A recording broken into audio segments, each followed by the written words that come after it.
आणि ज्यांच्या तुमच्या आईबापांच्या नावावर गाडी असेल त्याला 5,000 रुपये दंड आहे. बाबा दारू पित असाल तर बाबाला सांगायचं, हात जोडतो, तुझ्या पाया पडतो, काही देऊ नको बाबा, मला चांगले कापड पण घेऊन नको, वाढदिवसाला कापड पण घेऊ नको, बघ तू दारू पिऊन गाडी चालू नको.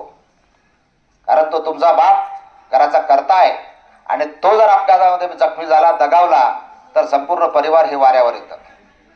मुलांना सुद्धा माझी विनंती आहे की उदंडपणा करायचा असेल तर बापाची बाईक लावलेली आहे, कार लावलेली आहे, ती विदात शिकल्याशिवाय आणि विदात लायसन्स शिवाय ती चालवायची नाही. घरात तुमचा कोणी मोठा भाऊ असेल, मामा असेल, काका असेल, जवळचा नातेवाईक असेल ज्याला तुम्ही प्रेम करता, तर त्याला वाढदिवसाला मोबाईल, चांगली कपडं देण्यापेक्षा त्याला चांगलं आयुष मार्काचं जे हेल्मेट आहे ते हेल्मेट त्याला गिफ्ट द्या. आईला सांग, तू भावाला गिफ्ट देतेस ना तर कापड देऊ नको, मोबाईल देऊ नको, पण हेल्मेट दे.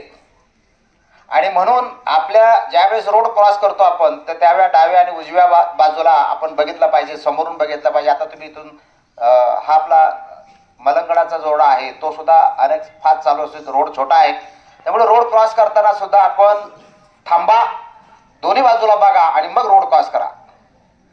देशामध्ये जेवढे सैनिक आपले राष्ट्राचे रक्षण करता करता दगावत नाहीत, शहीद होत नाहीत, त्याच्यापेक्षा कितीतरी पटीनं भारतामध्ये रोड ऍक्सिडेंट मध्ये लोक दगावतायत, जखमी होत आहेत आणि जखमी झाल्यानंतर कुठं जावं लागतं, कुठं जावं लागतं, हॉस्पिटलला काय लागतात, एवढे पैसे, किती पैसे लागतात, खूप पैसे लागतात.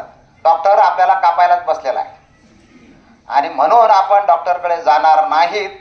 याचं आपण शाळेमध्ये आल्यानंतर पीटीच्या शिक्षकाला सांगायचं, साहेब आमची रोज दौड घेत चला, तुम्ही सक्षम झालात तर तुम्ही आजारी पडणार